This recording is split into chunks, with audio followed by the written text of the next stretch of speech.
ونستغفره ونؤمن به ونتوكل عليه ونعوذ بالله من شرور أنفسنا ومن سيئات أعمالنا من يهده الله فلا مضل له ومن يضلله فلا هادي له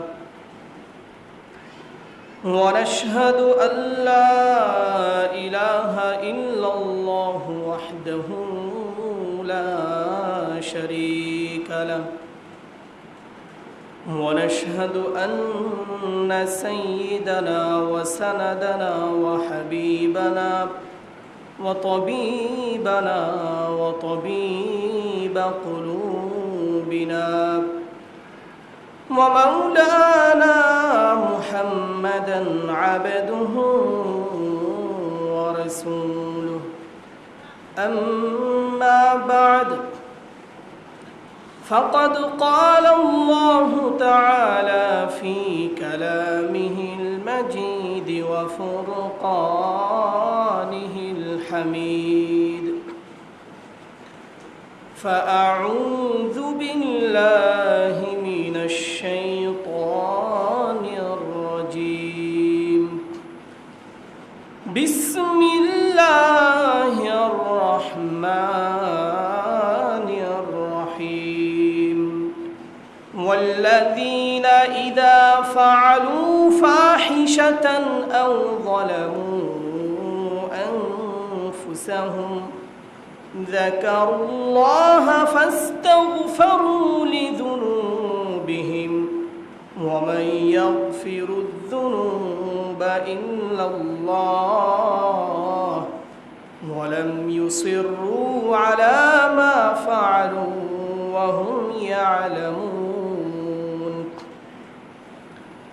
وقال النبي صلى الله عليه وسلم التائب من الذنب كمن لا ذنب له أو كما قال عليه الصلاة والسلام آمنت بالله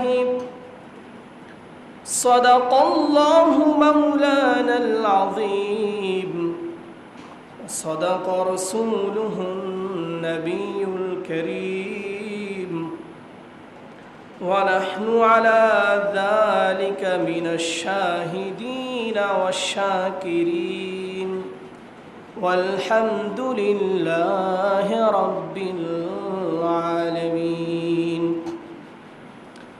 وقال تعالى في شان حبيبه ومحبوبه إن الله وملائكته يصلون على النبي يا أيها الذين آمنوا صلوا عليه وسلموا تسليما اللهم صل على محمد وعلى آل محمد كما صليت على إبراهيم وعلى آل إبراهيم إنك حميد مجيد اللهم بارك على محمد وعلى آل محمد كما باركت على إبراهيم وعلى آل إبراهيم إنك حميد مجيد মহারব্বে করিমের আলিশান দরবারে লাখো কোটি বার শুকরিয়া জ্ঞাপন করছি, অনত শিরে সুজুদ পেশ করছি যে মহারব্বুল ইজ্জত জাল্লা শানু আমাদেরকে দীর্ঘ এক সপ্তাহ পর তার প্রিয় ইবাদতের জন্য আমাদেরকে তিনি কবুল করেছেন, মনোনীত করেছেন। সমাজের সকল প্রতিকূল পরিবেশ অবস্থা থেকে আমাদেরকে রক্ষা করেছেন, যাবতীয় বিপদ আপদ বালা মুসিবত থেকে আমাদেরকে হেফাজত করেছেন, সকল রোগ শোক থেকে আমাদেরকে তিনি শেফা দান করেছেন, আমাদেরকে তার প্রিয় স্থান মসজিদে আসার বসার সুযোগ করে দিয়েছেন। সেজন্য সকল অন্তর খুলে বলে আলহামদুলিল্লাহ। প্রিয় হাজিরিন, আজ 21শে জিলহজ 1445 হিজরি সন, 14ই আষাঢ় 1431 বঙ্গাব্দ ও 28শে শুক্রবার 2024 খ্রিস্টাব্দ। আজকে আপনাদের সম্মুখে আল কোরআনের দৃষ্টিতে তাওবার গুরুত্ব ফজিলত সম্পর্কে আলোচনা করা হবে। ওমা তৌফিকি ইল্লা বিল্লাহ। প্রিয় সুধী, তাওবা ইস্তেগফার মুমিন ও মুত্তাকি বান্দাদের এক বিশেষ গুণ। মানুষকে আল্লাহ তাআলা তার ইবাদত ও বন্দেগীর জন্য সৃষ্টি করেছেন, তার আদেশ ও নিষেধ পালনের জন্য তিনি মানুষকে সৃজন করেছেন। কিন্তু মানুষ যেহেতু শয়তানের প্ররোচনায় পড়ে জীবনের বিভিন্ন ক্ষেত্রে ভুল ভ্রান্তি পাপ পঙ্কিলতায় জড়িয়ে যায়, মানুষ গুনাহের সাগরে ডুবে যায়, তাই মানুষকে আল্লাহ রাব্বুল ইজ্জত তার আসল ফিতরাতে ফিরিয়ে আনার জন্য তাকে নিষ্পাপভাবে গুনাহমুক্ত ইনোসেন্ট হিসাবে জীবনযাপনের জন্য আল্লাহ রাব্বুল ইজ্জত তাওবা ও ইস্তেগফারের বিধান রেখেছেন। এই তাওবা ইস্তেগফার একজন মুমিন বান্দাকে, একজন মুসলমানকে দান করে নিষ্পাপ ও নিষ্কলুষ জীবন। মুমিনের সর্বদা গুনাহমুক্ত জীবনের জন্য তাওবার এবং ইস্তেগফার এর আমল, এটা মুমিন বান্দাকে অনুপ্রাণিত করে। তাই তাওবা ইস্তেগফার মুমিনের জীবনে এক অপরিহার্য বিষয়। খোদাভীতি ও গুনাহমুক্ত জীবন লাভ করতে তাওবা ইস্তেগফার একান্ত জরুরি। আল্লাহ তাআলা মুত্তাকি বান্দাদের, মুমিন বান্দাদের গুণাবলী উল্লেখ করে তিনি পবিত্র কালামুল্লাহ শরীফের সূরত আল ইমরানের 4 নম্বর পারার সূরত আল ইমরানের 135 নম্বর আয়াতে ইরশাদ করেন, ওয়াল্লাযীনা ইযা ফাআলু ফাহিশাতান আও যালামু আনফুসাহুম যাকারুল্লাহা ফাস্তাগফারু লিযুনুবিহিম। মুমিন বান্দা তো হলো ওই সকল ব্যক্তি যারা ইযা ফাআলু ফাহিশা, যখন কোন অশ্লীল কাজ করে ফেলে, কোন অশ্লীল কাজ করে ফেললে তারা, আও যালামু আনফুসাহুম, অথবা নিজেদের প্রতি কোনোভাবে জুলুম করে ফেললে, যাকারুল্লাহ, আল্লাহ তাআলাকে স্মরণ করে, সাথে সাথে কি করে? আল্লাহ তাআলাকে স্মরণ করে। ফাস্তাগফারু লিযুনুবিহিম, অতঃপর তাদের গুনাহের জন্য, গুনাহ থেকে মুক্তির জন্য তারা আল্লাহ তাআলার কাছে ক্ষমা প্রার্থনা করে, ইস্তিগফার করে। ওয়া ইয়াগফিরু যুনুবা ইল্লাল্লাহ, আর আল্লাহ ছাড়া এমন কে আছে যে মুমিন বান্দাদের, মুমিন ব্যক্তিদের, মুমিন বান্দাদের গুনাহগুলো মাফ করতে পারেন?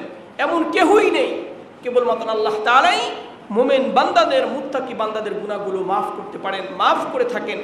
এবং ওয়ালাম ইউসিরু আলা মা ফাআলু ওয়া হুম ইয়ালামুন, মুমিন বান্দারা তারা জেনে শুনে বারবার আর গুনাহের কাজ করে না। একবার যদি ভুল হয়েও যায়, এই ভুলের উপরে তারা হঠকারিতা করে আর ভুলের উপরে থাকে না, বরং তারা কি হয়, ভুল থেকে তারা শিক্ষা নিয়ে তাদের গুনাহ থেকে আল্লাহ তাআলার কাছে তাওবা ইস্তিগফার করে তারা পুনরায় আল্লাহ তাআলার সাথে তাদের নতুনভাবে জীবন যাপনের জন্য অঙ্গীকার করে। তারা গুনাহমুক্ত জীবনের জন্য আল্লাহ তাআলার সাথে তারা কি করে? সংকল্প করে, ইরাদা করে। আল্লাহ তাআলা তাই বলেন, ওয়াল্লাযীনা ইযা ফাআলু ফাহিশাতান আও যালামু আনফুসাহুম যাকারুল্লাহা ফাস্তাগফারু লিযুনুবিহিম। মুমিন বান্দা হলো ওই সকল ব্যক্তি যারা কোনো অশ্লীল কাজ করে ফেললে, কোনো গুনাহের কাজ করে ফেললে, অথবা নিজেদের প্রতি অন্য কোনোভাবে জুলুম করে ফেললে, আল্লাহ তাআলাকে স্মরণ করে, অতঃপর তারা আল্লাহ তাআলার কাছে তাদের পাপের জন্য ক্ষমা প্রার্থনা করে। আমাদের যদি কোনো পাপ হয়ে যায়, আমরা সাথে সাথে কি করি? আস্তাগফিরুল্লাহ পড়ি কি পড়ি না? অনেকে জেনে পড়ি, অনেকে বুঝে পড়ি, কিন্তু অনেকে আবার না জেনেও কিন্তু আমরা কি করি? আস্তাগফিরুল্লাহ, তাও আস্তাগফিরুল্লাহ। এটা কিন্তু অনেকেই করি আলহামদুলিল্লাহ।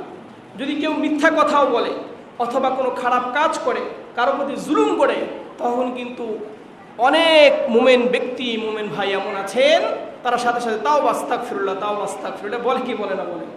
তাহলে এটা মুমিনের গুণ।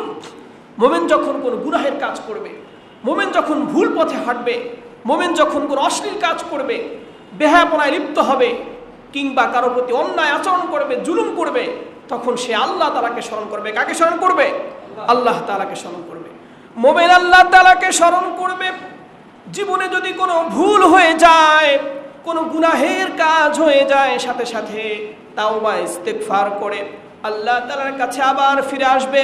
মুমিন বান্দা গুনাহের উপরে অটুট অবিচল থাকবে না, বরং গুনাহের কাজ থেকে মুমিন বান্দা ফিরে আসবে এবং আল্লাহ তাআলার কাছে বারবার ইস্তিগফার করবে আর নিজে নিজে আদা করবে, আল্লাহ আমি ভুল করে ফেলেছি, শয়তানের ধোঁকায় পড়ে আমার গুনাহ হয়েছে, আমি না জেনে না বুঝে অন্যায়ের পথে হেঁটেছি, আমি তোমার সাথে ওয়াদা করলাম জীবনে আর গুনাহ করব না, তুমি আমার জীবনের গুনাহগুলো মাফ করে দাও। মুমিন বান্দারা বলে কি বলে না? আমরা প্রতিনিয়ত আমাদের দোয়ায় বলি কি বলি না? এটা হলো মুমিন বান্দাদের গুণ। আল্লাহ তাআলা তাই মুমিন বান্দাদের এই গুণগুলো সূরাত আলে ইমরানের 135 নম্বর আয়াতে উল্লেখ করে বলেন, ওয়াল্লাযীনা ইযা ফাআলু ফাহিশাতান আও যালামু আনফুসাহুম।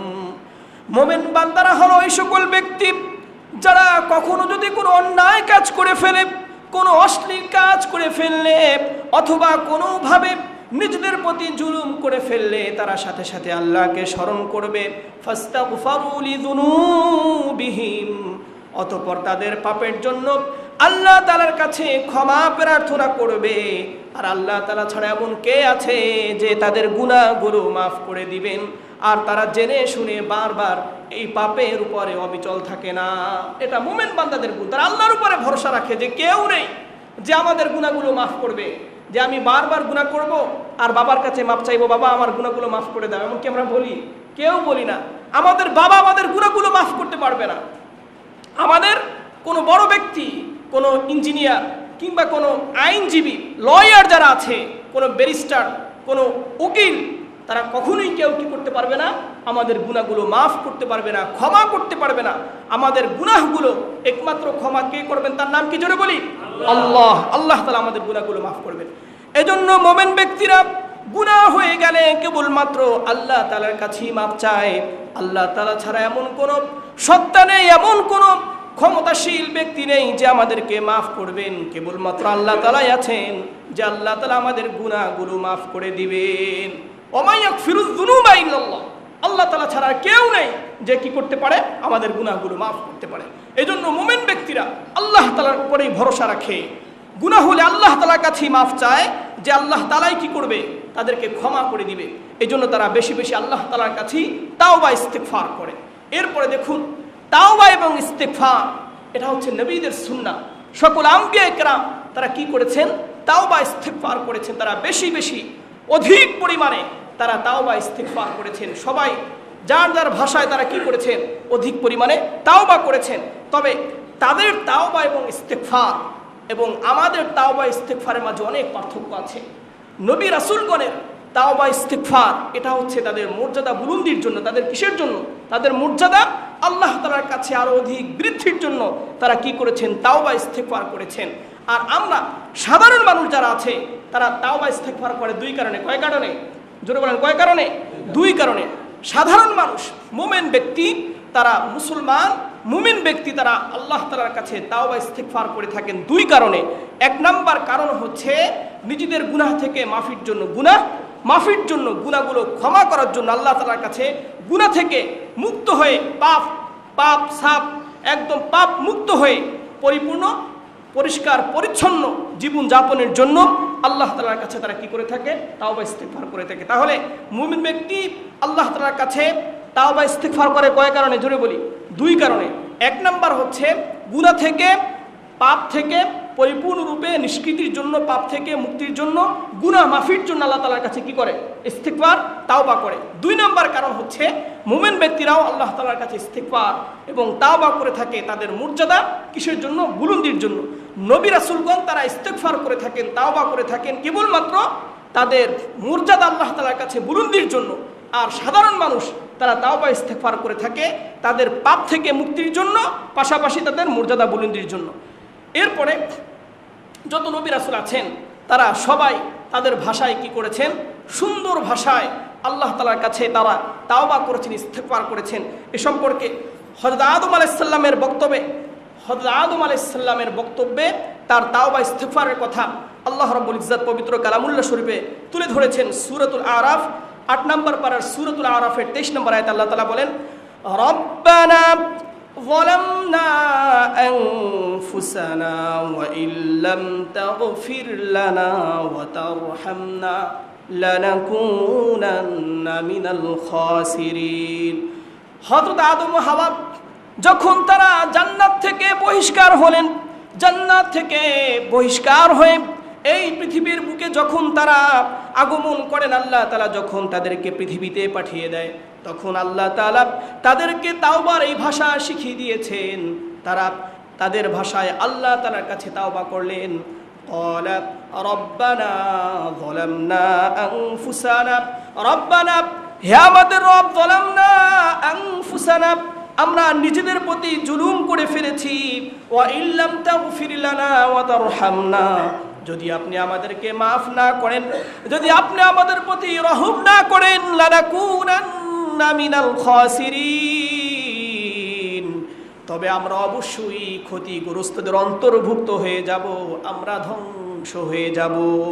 এই দোয়াকার, এই তাওবাকার হযরত আদম আলাইহিস সালাম তারা কি করেছেন? হযরত আদম এবং হাওয়া আল্লাহ তাআলার কাছে এই প্রার্থনা করেছেন, রব্বানা যালামনা আনফুসানা ওয়া ইল্লাম তাগফির লানা ওয়া তারহামনা লানাকুনান্না মিনাল খাসিরিন। এইটা আমরা মুনাজাতে কি করে থাকি? এটা আমরা মুনাজাতে বলি কি বলি না? এটা হচ্ছে হযরত আদম আলাইহিস সালামের বক্তব্য। তিনি এভাবে আল্লাহ তাআলার কাছে কি করেছেন? তাওবা করেছেন। তার এই বক্তব্যটা কোরআনে এসেছে, কোরআনের ভাষায় আমরা কি করছি? এই তাওবা এবং ইস্তিগফার আল্লাহ তাআলার কাছে আমরা কি করছি? 5 ওয়াক্ত নামাজের পরে প্রতিদিন দেখা যায় নামাজের পরে আমরা কি করে থাকি? এই তাওবা ইস্তিগফারগুলো করে থাকি। তাহলে হযরত আদম আলাইহিস সালাম কি করেছেন? তাওবা করেছেন। তার তাওবার ভাষাটা কত সুন্দর ছিল। এই জন্য আমরা যারা নামাজে পড়ি, মুফাসসির ইকরাম বলেছেন যে এইটা রব্বানা যালামনা আনফুসানা ওয়া ইল্লাম তাগফির লানা ওয়া তারহামনা লানাকুনান্না মিনাল খাসিরিন। হযরত আদম আলাইহিস সালামের তাওবার এই বক্তব্য, তাওবার এই ভাষাটা যেহেতু আল্লাহ তাআলা কি করেছেন? কবুল করেছেন। এই জন্য যারা এই ভাষায় কোনো ব্যক্তি যদি কি করে? আল্লাহ তাআলার কাছে তাওবা করে, তাহলেও আল্লাহ তাআলা কি করবেন? তার তাওবা এবং ইস্তিগফার কবুল হওয়ার সমূহ কি আছে? সম্ভাবনা আছে। এই জন্য আমরা কেউ যদি তাওবা করতে চাই, ইস্তিগফার করতে চাই, রব্বানা যালামনা আনফুসানা ওয়া ইল্লাম তাগফির লানা ওয়া তারহামনা লানাকুনান্না মিনাল খাসিরিন, আমরা এই দোয়া করে আমরা কি করব? বেশি বেশি তাওবা করব। রাজি আছি তো ইনশাআল্লাহ? আল্লাহ তাআলা যেহেতু হযরত আদম আলাইহিস সালামের তাওবা কবুল করেছিলেন এই বাক্যের মাধ্যমে, এই কালেমার মাধ্যমে, আমরাও যদি এভাবে কি করি? রব্বানা যালামনা আনফুসানা ওয়া ইল্লাম তাগফির লানা ওয়া তারহামনা লানাকুনান্না মিনাল খাসিরিন, আমরাও যদি এভাবে কি করি? আল্লাহ তাআলার কাছে তাওবা করি, আল্লাহ তাআলা আমাদের কি করবেন? তাওবাগুলো আল্লাহ তাআলা কবুল করবেন। সবাই বলুন আমিন। এরপরে হযরত নূহ আলাইহিস সালামের বক্তব্যে তাওবা ইস্তিগফার। হযরত নূহ আলাইহিস সালাম আল্লাহ তাআলার কাছে তাওবা ইস্তিগফার করেছেন। এ সম্পর্কে আল্লাহ তাআলা 29 নম্বর পারার সূরাতুন নূহের 28 নম্বর আয়াতে আল্লাহ তাআলা বলেন, হযরত নূহ আলাইহিস সালামের বক্তব্যটা আল্লাহ তাআলা তুলে ধরেছেন, রব্বিগফিরলি ওয়া লিওয়ালিদাইয়া ওয়া লিমান দাখালা বাইতিয়া মুমিনান ওয়া লিল মুমিনিনা ওয়াল মুমিনাত ওয়া লা তাজিদিয যালিমিনা ইল্লা তাবারা।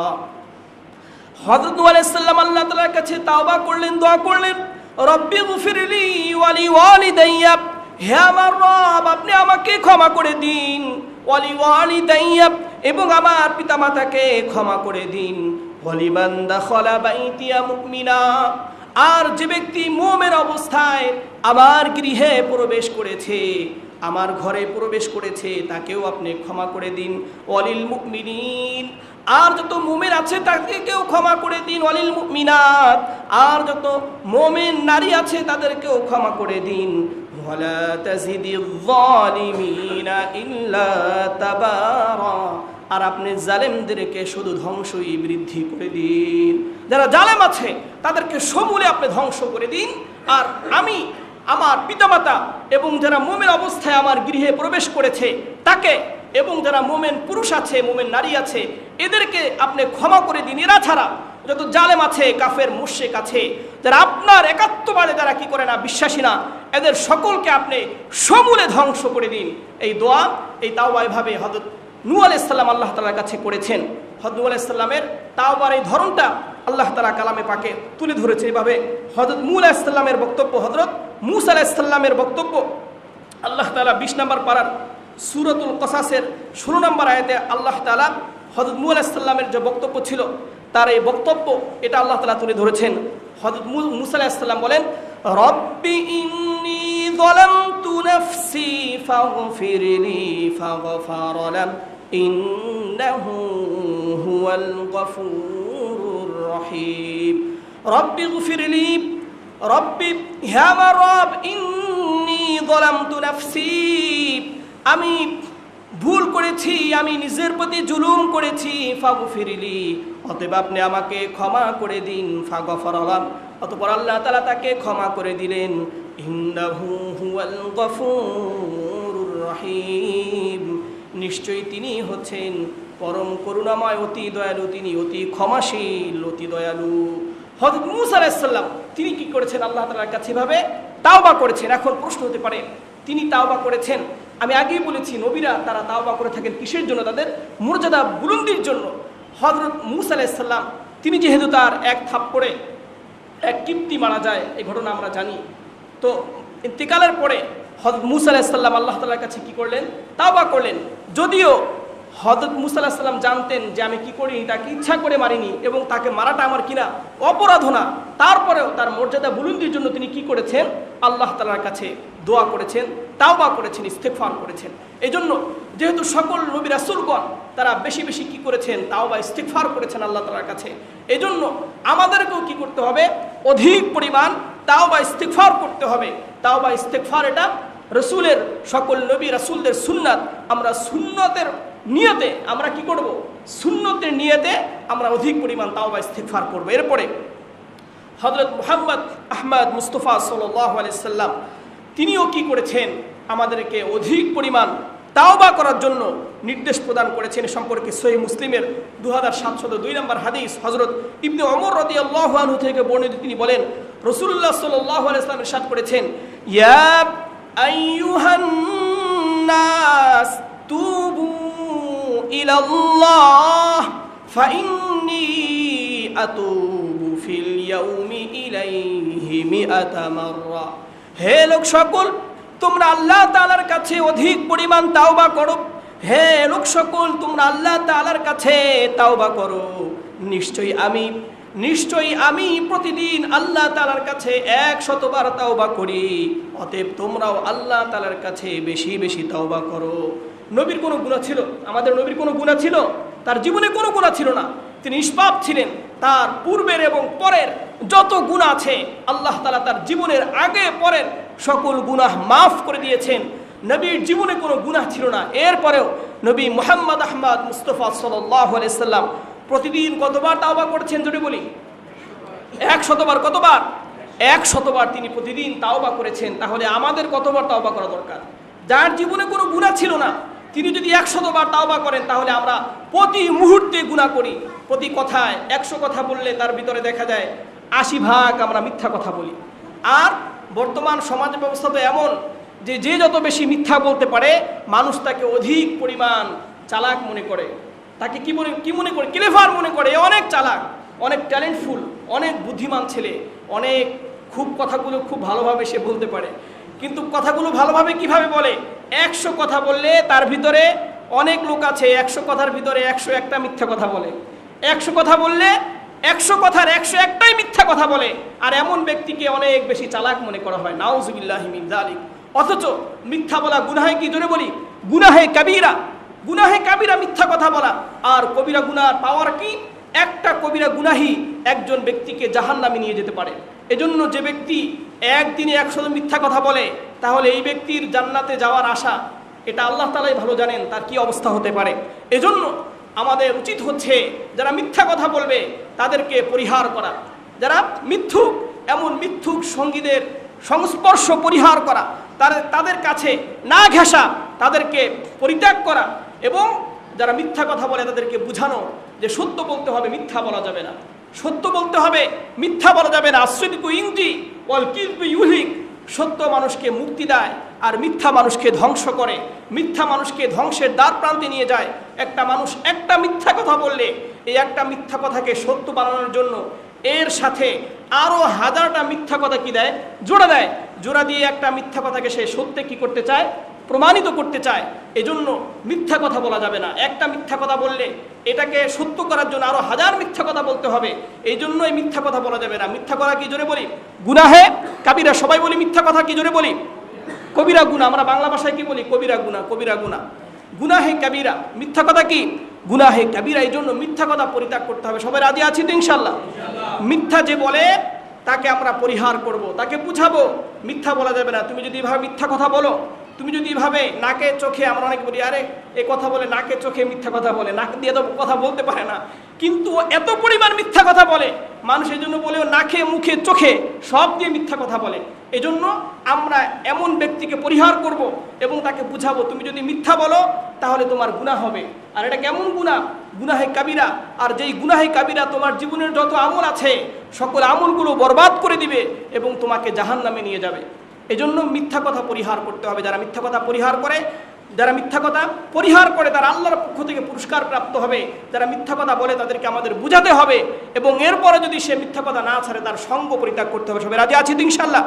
আল্লাহ তাআলা আমাদেরকে আমল করার তৌফিক দান করুন। প্রিয় মুসলিম ভাইরা, আমি বলতেছিলাম যে তাওবা এবং ইস্তেগফার, তাওবা এবং ইস্তেগফার করা এটা নবীদের সুন্নাহ। নবীরা তাওবা ইস্তেগফার করেছেন, আমরাও কি করব? তাওবা ইস্তেগফার করব সুন্নাতের জন্য, সুন্নাতের আমলের জন্য। এবং নবীরা শুধু নিজেরা করে ক্ষান্ত রয়েছেন এমন না, বরং নিজেরা তাওবা ইস্তেগফার করেছেন, পাশাপাশি উম্মতকেও তাওবা ইস্তেগফারের শিক্ষা দিয়েছেন। এ সম্পর্কে আল্লাহ তাআলা হযরত সালেহ আলাইহিস সালামের ঘটনা, তার বক্তব্যকে 12 নম্বর পারার সূরা হুদের 61 নম্বর আয়াতে আল্লাহ তাআলা তুলে ধরেছেন। আল্লাহ তাআলা বলেন, ওয়া ইলা সামুদা আখাহুম সালিহা। আমি সামুদ জাতির কাছে তাদের ভাই সলেহকে প্রেরণ করেছি নবী হিসাবে। এরপরে সলেহ আলাইহিস সালাম তাদেরকে যে শুনিয়েছে, তাদেরকে কি নির্দেশ দিয়েছেন আল্লাহ তাআলা বলেন, ক্বালা ইয়া কওমি ইবুদুল্লাহা মা লাকুম মিন ইলাহিন গায়রু। হযরত সালেহ আলাইহিস সালাম তার কওমকে বললেন, হে আমার কওম, হে আমার সম্প্রদায়, উবুদুল্লাহ, তোমরা আল্লাহ তাআলার ইবাদত করো, মা লাকুম মিন ইলাহিন গায়রু, আল্লাহ ছাড়া তোমাদের অন্য কোনো উপাস্য নেই। আল্লাহ ছাড়া এমন কোনো সত্তা নেই যার তোমরা ইবাদত করতে পারো, উপাসনা করতে পারো। কেবলমাত্র আল্লাহ তাআলাই আছেন। আল্লাহ তাআলা ছাড়া তোমাদের কোনো উপাস্য নেই, তোমরা অন্য কারো ইবাদত করতে পারবে না। হুয়া আনশাআকুম মিনাল আরদি ওয়াস্তা'মারাকুম ফিহা। আল্লাহ তাআলা তোমাদেরকে এই জমিন থেকে সৃষ্টি করেছেন এবং এই জমিনের বুকে তোমাদেরকে বসবাসের জন্য ব্যবস্থা করে দিয়েছেন। তোমাদেরকে জমিনে বসবাসের স্থান দান করেছেন, বসবাসের উপযোগী স্থান দান করেছেন। এরপরে আল্লাহ হযরত সালেহ আলাইহিস সালাম বলেন, ফাস্তাগফিরু সুম্মা তুবু ইলাইহি। ফাস্তাগফিরু, আল্লাহ তাআলার কাছেই তোমরা কি করো? ইস্তেগফার করো, যিনি তোমাদেরকে এত কিছু দিয়েছেন। এরপরে তোমরা আল্লাহ তাআলার নাফরমানি করছো, গুনাহের কাজ করছো, তোমরা আল্লাহ তাআলার কাছেই কি করো? গুনাহ থেকে মাফ চাও। ফাস্তাগফিরুহু, আল্লাহ তাআলার কাছেই তোমরা ইস্তেগফার করো। সুম্মা তুবু ইলাইহি, এরপরে আল্লাহ তাআলার কাছেই তোমরা তওবা করো। ইন্না রাব্বি করিবুম মুজিব, নিশ্চয়ই আমার রব, নিশ্চয়ই আমার আল্লাহ তোমাদের তাওবাগুলো কবুল করবেন, তোমাদের দোয়াগুলো আল্লাহ তাআলা কবুল করে নেবেন এবং আল্লাহ তাআলা তোমাদের অতি নিকটবর্তী, তোমাদের অধিক নিকটবর্তী। আল্লাহ তাআলা তোমাদের অধিক নিকটবর্তী, তোমাদের তাওবাগুলো কবুল করে নেবেন, তোমাদের দোয়াগুলো কবুল করে নেবেন। এই জন্য তোমরা কি করো? অধিক পরিমাণে ইস্তিগফার করো, তাওবা করো। কার কাছে? আল্লাহ তাআলার কাছে। তাহলে নবীগণ তারা নিজেরাও তাওবা করেছেন, পাশাপাশি তার উম্মতকেও কি করেছেন? তাওবা করার জন্য নির্দেশ প্রদান করেছেন। এজন্য আমরা তাওবা ইস্তিগফার করব। প্রথম কথা হচ্ছে আমরা তাওবা ইস্তিগফার করব কি হিসাবে? এটা সুন্নাত। এটা কি? তাওবা ইস্তিগফার করা নবীদের সুন্নাত, আম্বিয়া কেরামের সুন্নাত। আমরা সুন্নাত পালনার্থে আমরা কি করব? অধিক পরিমাণ তাওবা ইস্তিগফার করব। এরপরে তাওবা ইস্তিগফারের অগণিত অসংখ্য ফজিলত আছে, এর অনেক ফায়দা আছে। এই ফায়দাগুলো দুনিয়াতেও পাওয়া যাবে এবং আখিরাতেও ফায়দাগুলো পাওয়া যাবে। এ সম্পর্কে অনেক অসংখ্য আয়াত ও হাদিস আছে যে তাওবা এবং ইস্তিগফার এটা মানুষের জীবনে অনেক উপকারী। দুনিয়া এবং আখিরাত উভয় জাহানে তাওবা এবং ইস্তিগফারের উপকারিতা আমাদের কি আসবে? কাজে আসবে। তাওবা ইস্তিগফার মুমিনকে আল্লাহ তাআলার ক্ষমা ও দয়া লাভে সাহায্য করে। যদি কোনো ব্যক্তি অধিক পরিমাণ তাওবা ইস্তিগফার করে, আল্লাহ তাআলার পক্ষ থেকে কি পায়? সে করুণা পায়। আল্লাহ তাআলা তার প্রতি দয়াশীল হন, আল্লাহ তাআলা তাকে কি করেন? সাহায্য করেন। এ সম্পর্কে আল্লাহ রাব্বুল ইজ্জত পবিত্র কালামুল্লাহ শরীফের সূরাতুল বাকারার 199 নম্বর আয়াতে বলেন, আস্তাগফিরুল্লাহ ইন্নাল্লাহা গফুরুর রহিম। তোমরা কি করো? আস্তাগফিরুল্লাহ, আল্লাহ তাআলার কাছে ইস্তিগফার করো, তোমাদের গুনাহ থেকে আল্লাহ তাআলার কাছে মাফ চাও। ইন্নাল্লাহা গফুরুর রহিম, নিশ্চয় আল্লাহ তাআলা ক্ষমাশীল, অধিক দয়ালু।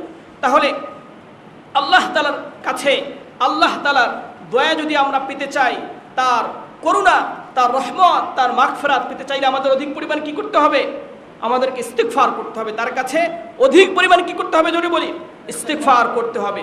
এ সম্পর্কে আল্লাহ রাব্বুল ইজ্জত আরো বলেন 12 নম্বর পারার সূরা হুদের 95 নম্বর আয়াতে আল্লাহ তাআলা বলেন, ওয়াস্তাগফিরু রাব্বাকুম সুম্মা তুবু ইলাইহি ইন্না রাব্বি রহিমুন ওয়াদুদ। আল্লাহ তাআলা বলেন, ওয়াস্তাগফিরু রাব্বাকুম, তোমরা তোমাদের রবের কাছে কি করো? ইস্তিগফার করো। সুম্মা তুবু ইলাইহি, তার কাছেই তোমরা কি করো? তাওবা করো। ইন্না রাব্বি রহিমুন ওয়াদুদ, নিশ্চয়ই আমার রব রহিম, তিনি অধিক পরিমাণ ক্ষমাশীল, তিনি অধিক দয়ালু। রহিম, তিনি অধিক পরিমাণ কি? দয়ালু। ওয়াদুদ, এবং তিনি প্রেমময়, তিনি মানুষের প্রতি কি? প্রেমময়, অধিক পরিমাণ তিনি দয়ালু। এই জন্য আমরা যদি আল্লাহ তাআলার কাছে আল্লাহ তাআলার রহমত পেতে চাই, আল্লাহ তাআলার দয়া পেতে চাই, আল্লাহ তাআলার করুণা পেতে চাই, তাহলে আমাদের কি করতে হবে? অধিক পরিমাণ তাওবা ইস্তিগফার করতে হবে। আমরা রাজি আছি তো ইনশাআল্লাহ? এবং তাওবা ইস্তিগফারকারীদের প্রতি আল্লাহ তাআলা শাস্তি প্রেরণ করেন না। যে জনপদে, যে স্থানে, যেই দেশে, যে রাষ্ট্রে, যে জেলায়, যেই উপকূলে, যে স্থানে অধিক পরিমাণ তাওবা হবে, অধিক পরিমাণ ইস্তিগফার হবে, সেই স্থানে আল্লাহ তাআলার পক্ষ থেকে আসমানি যে আযাব আসে, এই আসমানি আযাব সেখানে আসবে না, জমিনি আযাব আসবে না। সেখানে আসমানি এবং জমিনি যত বালা মুসিবত, যত শাস্তি আছে, আল্লাহ তাআলা তাদেরকে এই শাস্তি থেকে রেহাই দান করবেন। এ সম্পর্কে আল্লাহ রাব্বুল ইজ্জত পবিত্র কালামুল্লাহ শরীফের 9 নম্বর পারার সূরাতুল আনফালের 33 নম্বর আয়াতে আল্লাহ তাআলা বলেন, ওয়ামা কানাল্লাহু লিয়ুআযযিবাহুম ওয়া আনতা ফীহিম ওয়ামা কানাল্লাহু মুআযযিবাহুম ওয়া হুম ইস্তাগফিরুন। আল্লাহ তাআলা বলেন, আল্লাহ তাআলা এমন নন হে নবী, আপনি তাদের মাঝে থাকা অবস্থায় আল্লাহ তাআলা তাদেরকে শাস্তি দিবেন। আল্লাহ তাআলা এমন নন। মক্কার কাফের মুশরিকরা যখন অধিক পরিমাণে জুলুম নির্যাতন তারা শুরু করেছে, তারা কুফুরির সাথে লিপ্ত, তারা শিরকিতে লিপ্ত, তখন আল্লাহ তাআলা নবীকে বললেন, হে নবী, আল্লাহ তাআলা এমন নন যে আপনি তাদের মাঝে বিদ্যমান থাকা অবস্থায় তারা যতই পাপ করুক এরপর আল্লাহ তাআলা তাকে শাস্তি দিবেন, এমন হতে পারে না। নবী থাকা অবস্থায় কোনো জাতিকে, কোনো সম্প্রদায়কে আল্লাহ তাআলা কখন কি করেন নাই? শাস্তি দেননি, বরং কি করেছেন? আগে ওহীর মাধ্যমে নবীকে জানিয়েছেন যে আপনি জনপদ পরিত্যাগ করেন, আপনি এখান থেকে দূরে যান। নবী ওই জনপদ থেকে বের হওয়ার পরে এরপরে সেখানে সমূলে শাস্তি প্রদান করা হয়েছে। আমরা সবাই জানি ডেথ সি, লুত সাগর অথবা মৃত সাগর নামে জর্দানে অবস্থিত যে সাগরটি, আমরা তো মোটামুটি সবাই জানি। কওমে লুত সম্প্রদায়ের পাপাচারের কারণে আল্লাহ তাআলা এই স্থানকে আসমানে উঠিয়ে, আসমানের কাছাকাছি নিয়ে উল্টিয়ে এরপরে জমিনে কি করা হয়েছে? এটাকে দাবিয়ে দেওয়া হয়েছে। হযরত লূত আলাইহিস সালাম যখন ভিতরে ছিলেন, তাকে ওহীর মাধ্যমে আগেই জানিয়ে দেওয়া হয়েছে যে আপনি ফজরের পূর্বেই আপনি স্থান কি করবেন? পরিত্যাগ করবেন। তিনি স্থান পরিত্যাগ করার পরে তাকে নিষেধ করা হয়েছে যে পিছনে কি হচ্ছে আপনি ফিরেও তাকাবেন না, এখানে কি হচ্ছে এটা আপনি দেখবেন না, আপনি সোজা চলে যাবেন আপনার অনুসারীদেরকে নিয়ে। তিনি কি করেছিলেন? তার অনুসারীদেরকে নিয়ে চলে গিয়েছিলেন। তবে তার স্ত্রী যদি পাপাচারী ছিল, সে কি করেছিল? পিছনে তাকিয়েছিল, সেও কি হয়েছে? ওই শাস্তিতে নিপীড়িত হয়েছে। এর মাধ্যমে বোঝা যায় যত নবী আছেন, কোনো নবী, কোনো রাসূল, কোনো সম্প্রদায়ের মাঝে থাকা অবস্থায় তাদেরকে কি করা হয় না? শাস্তি দেওয়া হয় না। নবীরা সেখান থেকে অন্যত্র চলে গেলেন, তারপর সেখানে কি করা হয়? শাস্তি দেওয়া হয়। এরপরে আল্লাহ তাআলা আবার বলেন, ওয়ামা কানাল্লাহু মুআযযিবাহুম ওয়া হুম ইস্তাগফিরুন। আর আল্লাহ তাআলা এমন নন যে কোনো ব্যক্তি ইস্তেগফার করবে, ইস্তেগফার করা অবস্থায় আল্লাহ তাআলার কাছে তাওবা করা অবস্থায় আল্লাহ তাআলা তাদেরকে শাস্তি দিবেন। আল্লাহ তাআলা এমন নন, এটা আল্লাহ তাআলার শান নয়। এজন্য আল্লাহ তাআলার শাস্তি থেকে বাঁচতে হলে অধিক পরিমাণ তাওবা করতে হবে। কি করতে হবে? জোরে বলি, অধিক পরিমাণ তাওবা করতে হবে। আল্লাহ তাআলার শাস্তি থেকে বাঁচতে হলে অধিক পরিমাণ ইস্তিগফার করতে হবে। সমাজে যে পরিমাণ পাপাচার বৃদ্ধি পেয়েছে, বিভিন্ন জায়গায় বিভিন্ন সময়ে ভূমিধস হয়, ভূমিকম্প হয়, আরো বিভিন্নভাবে মানুষ ক্ষতিগ্রস্ত হয়। আল্লাহ তাআলার আসমানি গজব ও জমিনি গজব থেকে বাঁচতে হলে আমাদেরকে অধিক পরিমাণ কি করতে হবে? জোরে বলি, ইস্তিগফার করতে হবে। কি করতে হবে? জোরে বলি, ইস্তিগফার। আস্তাগফিরুল্লাহ রাব্বি মিন কুল্লি যামবি ওয়া আতুবু ইলাইহি। সবাই রাজি আছেন ইনশাআল্লাহ? যেখানে যদি যে কোনো সময় বিপদে পড়লে সাথে সাথে কি করব? আমরা ইস্তিগফার করব। পাপ হয়ে গেলে, গুনাহ হয়ে গেলে আমরা কি করব? সাথে সাথে ইস্তিগফার করব। ইস্তিগফারের কারণে, ইস্তিগফারের বদৌলতে আল্লাহ তাআলা আমাদেরকে আসমানি বালা, জমিনি বালা, আসমানি গজব, জমিনি গজব, এই জাতীয় প্রাকৃতিক দুর্যোগ বলি আমরা কি বলি? প্রাকৃতিক দুর্যোগ। মনে হয় শব্দটা শুনলে এমন মনে হয় এটা বোধহয় এমনিতেই হচ্ছে। এটা কি হচ্ছে? আবহাওয়ার কারণে, জলবায়ুর কারণে বোধহয় এগুলো এমনি হচ্ছে। সাগর কি হচ্ছে? ভয়ঙ্কর হচ্ছে, তার জলোচ্ছ্বাসে সব ভাসিয়ে নিয়ে যাচ্ছে। আমাদের শব্দগুলো শুনলে এমন মনে হয় এটা বোধহয় আপনাই হচ্ছে। না, পৃথিবীতে যত বিপর্যয় হয় এটা কোনোটাই এর নিজস্ব কোনো শক্তি নেই, বরং আল্লাহ তাআলার নির্দেশে, আল্লাহ তাআলার ইশারায় এগুলো কি হয়ে থাকে? এদের রূপ বাস্তবায়ন করে থাকে। এজন্য প্রাকৃতিক দুর্যোগ যতই বলি, এ সবগুলো মূলত হয়ে থাকে কার ইশারায়? জোরে বলি, আল্লাহ তাআলার ইশারায়। এজন্য আল্লাহ তাআলা যদি চান যে সব জায়গায় যদি কি হয়, বিভিন্ন মহামারী শুরু হয়ে যায়, আল্লাহ যদি চান যে এলাকাটা নিরাপদ থাকবে, তাহলে এলাকার কাছে, এলাকার আশপাশেও কোনো কিছুই আসবে না। যেটা আমরা খুব সুন্দরভাবে অবলোকন করেছি করোনার সময় অনেক উন্নত রাষ্ট্রগুলিতে কিভাবে মানুষের লাশের সারি পড়েছে, লাশের মিছিল পড়ে গিয়েছিল। কিন্তু বাংলাদেশ একটি ক্ষুদ্র রাষ্ট্র, অনুন্নত একটি রাষ্ট্রে তেমন কোনো মৃত্যুর হার আমাদের চোখে পড়েনি। মানুষ করোনায় আক্রান্ত হওয়ার যে পরিমাণ, এটা ইউরোপ আমেরিকার তুলনায় একদম 0% ছিল। কি ছিল? 0%। তাহলে এই দেশকে কে রক্ষা করেছে? জোরে বলি, আল্লাহ। এই করোনা ভাইরাসের আক্রমণ থেকে কে বাঁচিয়েছে? আল্লাহ তাআলা। কেন বাঁচিয়েছে? কারণ এই বাংলাদেশ ওলি আউলিয়াদের দেশ। এই দেশের মাঝে যখন গভীর রাত্র হয়ে যায়, হাজারো হাজারো লক্ষ লক্ষ ওলি আউলিয়া এমন আছে যারা জায়নামাজে দাঁড়িয়ে যায়, যাদের চোখের জলে বুক ভেসে যায়, যারা আল্লাহ তাআলার কাছে পুরো উম্মতে মুসলিমার জন্য যারা কি করে থাকেন? দোয়া করে থাকেন। বিভিন্ন জায়গায় কোরআনের তেলাওয়াত শুরু হয়ে যায়। যখন ভোর রাত্র হয় তখন ছোট ছোট বাচ্চারা উঠে কি করে থাকে? কোরআন তেলাওয়াত করে থাকে।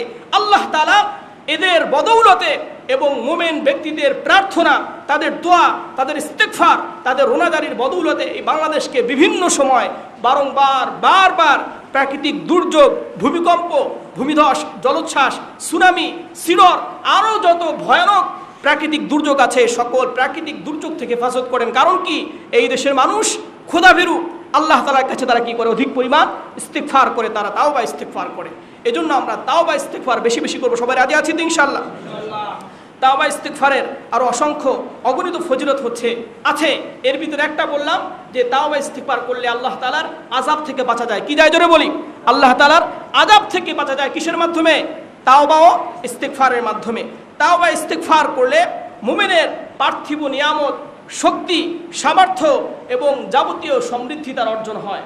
তার ছেলে, সন্তান, সন্ততি, অর্থকরী সব কিছুতে আল্লাহ তাআলা অধিক পরিমাণ বরকত দান করেন। এ সম্পর্কে আল্লাহ রাব্বুল ইজ্জত 29 নম্বর পারার সূরাত নূহের 10 থেকে 12 নম্বর 3টি আয়াত আল্লাহ তাআলা বলেন, ইস্তাগফিরু রাব্বাকুম ইন্নাহু কানা গফফারা। হযরত নূহ আলাইহিস সালাম তার সম্প্রদায়কে বললেন, ইস্তাগফিরু রাব্বাকুম, তোমরা আল্লাহ তাআলার কাছে, তোমরা তোমাদের রবের কাছে ইস্তিগফার করো।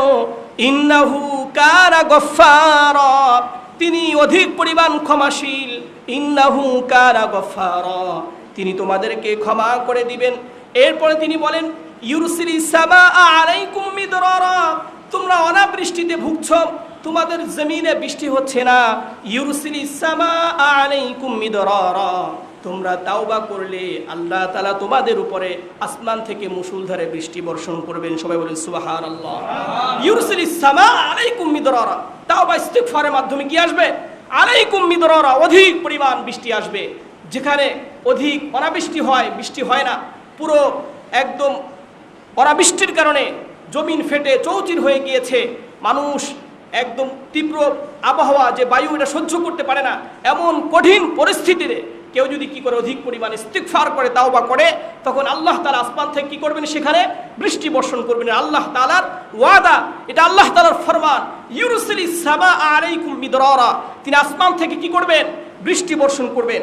এরপর আল্লাহ তাআলা বলেন, ওয়ায়ুমদিদকুম বিআমওয়ালিন ওয়া বানিনা ওয়ায়াজআল লাকুম জান্নাতিন ওয়ায়াজআল লাকুম আনহারা। ওয়ায়ুমদিদকুম বিআমওয়ালিন ওয়া বানিন, ইস্তিগফারের কারণে, ইস্তিগফারের বদৌলতে আল্লাহ রাব্বুল ইজ্জত বিআমওয়াল, তোমাদের ধন সম্পত্তি বৃদ্ধি করে দিবেন। ওয়া বানিন, তোমাদের সন্তান সন্ততিতে বরকত দান করবেন। তাহলে ইস্তিগফার করলে কি বারে? জোরে বলি কি বারে? অর্থ করি বারে, কি বারে?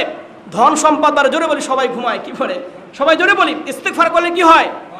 ধন সম্পদ বৃদ্ধি পায়। আমরা ধন সম্পদ বৃদ্ধির জন্য কত চেষ্টা, কত কোশেষ প্রচেষ্টা, মাথার ঘাম পায়ে ফেলি, আরো কত কিনা করি, কিন্তু আল্লাহ তাআলা যদি কাউকে সম্পদ না দেন, সে যতই চেষ্টা করুক তার ন্যূনতম কি হবে না? ফায়দা হবে না। এই জন্য ধন সম্পদ যদি বৃদ্ধি করতে চাই, তাহলে অধিক পরিমাণে কি করতে হবে? জোরে বলি, ইস্তিগফার করতে হবে। ওয়ায়ুমদিদকুম বিআমওয়াল, ইস্তিগফারের বদৌলতে আল্লাহ তাআলা ধন সম্পদ বৃদ্ধি করে দিবেন। ওয়া বানিন, তোমার সন্তান হয় না, তুমি অধিক পরিমাণ ইস্তিগফার করো, তাওবা করো, আল্লাহ তাআলা তোমাকে কি করবেন? সন্তান দান করবেন। আল্লাহ তাআলা বলেন, ওয়ায়ুমদিদকুম বিআমওয়ালিন ওয়া বানিন, ইস্তিগফারের বদৌলতে আল্লাহ তাআলা তোমাদেরকে সন্তান সন্ততি বাড়িয়ে দিবেন, তোমাদের ধন সম্পদ বাড়িয়ে দিবেন। ওয়ায়াজআল লাকুম জান্নাত, আর আল্লাহ রাব্বুল ইজ্জত তোমাদেরকে জান্নাত দান করবেন, তোমাদেরকে উদ্যান দান করবেন। ওয়ায়াজআল লাকুম আনহারা, আর তোমাদেরকে নদী নালার ব্যবস্থা করে দিবেন। সবাই সুবহানাল্লাহ। তাহলে ইস্তিগফার করলে অনেক নিয়ামত পাওয়া যায়, আল্লাহ তাআলার আযাব থেকে বাঁচা যায়, এবং আসমান থেকে যদি কোথাও অনাবৃষ্টি হয় সেখানে বৃষ্টির ব্যবস্থা হয়ে যায়, ধন সম্পদে বরকত হয়, ছেলে সন্তান সন্ততিতে কি হয়? বরকত হয়, এবং বিভিন্ন অনেক দুনিয়াবি ফায়দা এই ইস্তিগফারের বদৌলতে আল্লাহ তাআলার পক্ষ থেকে লাভ করা যায়। এজন্য আমরা অধিক পরিমাণ কি করব? ইস্তিগফার করবে। সম্পর্কে আরো সুনানে আবু দাউদের 1518 নম্বর হাদিস, হযরত ইবনে আব্বাস রাদিয়াল্লাহু আনহু থেকে বর্ণিত, তিনি বলেন, রাসূল করিম সাল্লাল্লাহু আলাইহি ওয়াসাল্লাম ইরশাদ করেছেন, মান লাযিমাল ইস্তিগফার, যে ব্যক্তি অধিক পরিমাণ ইস্তিগফার পড়বে, জাআলাল্লাহু লাহু মিন কুল্লি দিকিন মাখরাজা, আল্লাহ তাআলা তাকে সকল সংকীর্ণতা থেকে বাঁচার জন্য পথ উন্মুক্ত করে দিবেন।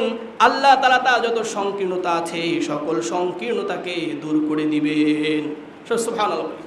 তাহলে ইস্তিগফার করলে, যে ব্যক্তি ইস্তিগফার পড়বে, মিন কুল্লি দিকিন মাখরাজা, তার সংকীর্ণতা থেকে আল্লাহ তাআলা তাকে নিষ্কৃতির কি করবেন?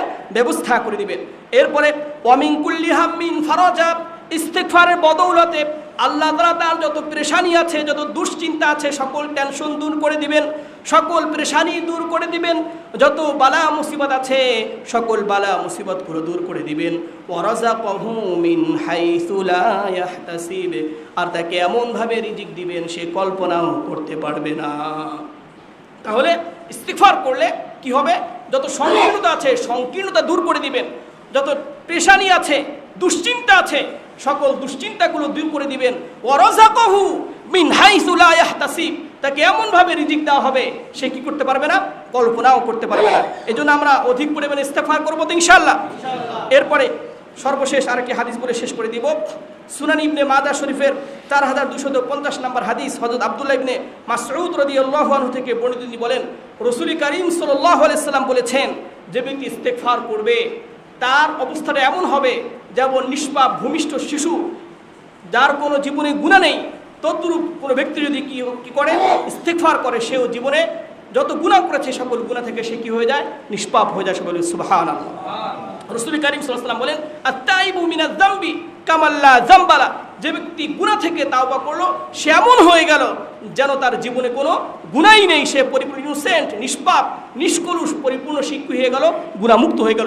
সুবহানাল্লাহ।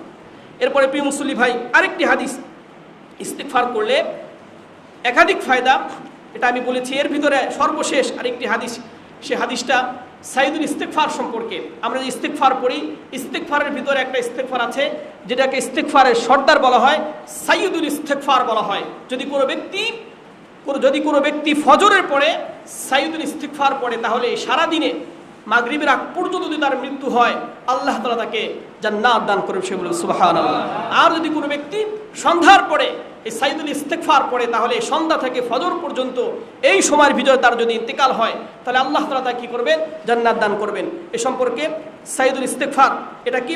সাইয়্যিদুল ইস্তেগফার হচ্ছে আল্লাহুম্মা আনতা রাব্বি লা ইলাহা ইল্লা আনতা খলাকতানি ওয়া আনা আবদুকা ওয়া আনা আলা আহদিকা ওয়া ওয়া'দিকা মাসতাতা'ত আউযু বিকা মিন শাররি মা সানা'তু আবুউ লাকা বিনি'মাতিকা আলাইয়া ওয়া আবুউ বিযামবি ফাগফিরলি ফাইন্নাহু লা ইয়াগফিরু যুনুবা ইল্লা আনত।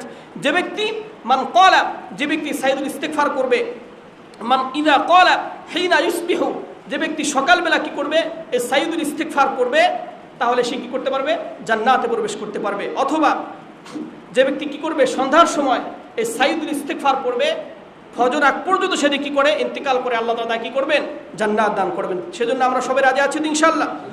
ইদা ক্বালা হিনা ইউসি ফামাতা দাখালাল জান্নাহ, যে ব্যক্তি সন্ধ্যার সময় কি করবে, সাইয়্যিদুল ইস্তেগফার করবে, অথবা সে যদি ইন্তেকাল করে, দাখালাল জান্নাহ, সে ব্যক্তি কোথায় চলে যাবে, জান্নাতে চলে যাবে। আও কানা মিন আহলিল জান্নাহ, অথবা সে কি হয়ে যাবে, জান্নাতের অধিবাসী হয়ে যাবে। এরপর রাসূল করিম সাল্লাল্লাহু আলাইহি ওয়াসাল্লাম বলেন, ওয়া ইদা ক্বালা হিনা ইউসবিহ ফামাতা, আর কোন ব্যক্তি যদি সন্ধ্যার সময় কি করে, এই সাইয়্যিদুল ইস্তেগফার পরে, সকালবেলা যদি কি করে, সেই ইস্তেগফার পরে, ফামাতা মিন ইয়াউমিহি, এরপরে ওই দিনই সে যদি কি করে, মারা যায়, তাহলে ওই ব্যক্তি কি হবে, জান্নাতের অধিবাসী হবে। তাহলে আমরা সবাই এই ইস্তেগফারটা শিখতে রাজি আছি তো ইনশাআল্লাহ। যারা পারি না, আমরা সবাই কি করব, সাইয়্যিদুল ইস্তেগফার শিখে নিব। আল্লাহ তাআলা আমাদের সকলকে আমল করার তৌফিক দান করেন। আমাদের সকলের জীবনে আমরা যেখানে থাকি, যে কোনো অবস্থায় আল্লাহ তাআলা আমাদের সকলকে অধিক পরিমাণ ইস্তেগফার এবং তাওবা করার সুযোগ করে দেন, এবং আমাদের উভয় জগৎ, দুনিয়া এবং আখিরাত, উভয় জাহানে আমাদের অফুরন্ত নিয়ামত কল্যাণ দান করেন। সবাই বলুন আমিন। ওয়া আখিরু দাওয়ানা আনিল হামদুলিল্লাহি রাব্বিল আলামিন। যারা কাবলাল জুমা পড়েনি, যারা কাবলাল জুমা পড়েনি।